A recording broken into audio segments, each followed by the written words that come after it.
When you're stressed, your brain signals the release of cortisol and adrenaline in your body. These are what we call stress hormones.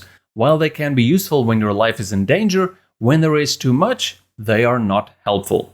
You can often recognize when stress hormones are released. Have a look at the following symptoms and see if you can recognize them from what you've experienced in the past.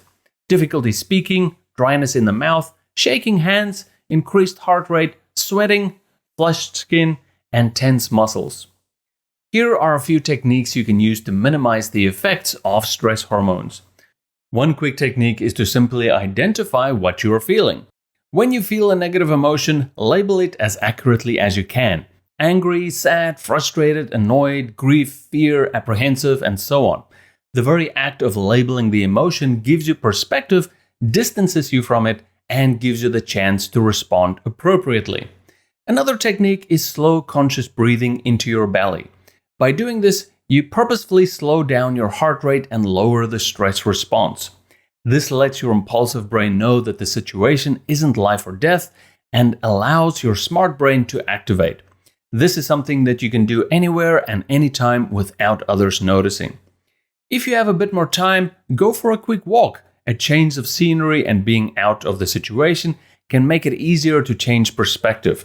Exercise burns stress hormones like cortisol and increases production of serotonin, which feeds the smart brain.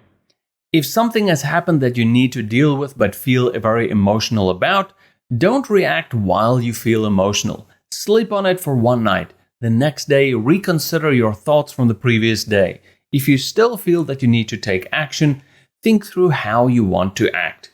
Be guided by your smart brain rather than your impulsive brain. Your emotional reactions form from your beliefs and expectations about the world you live in. You can influence the emotions you feel by challenging your own beliefs. An effective method is asking yourself if your current way of thinking is helping you achieve your goals.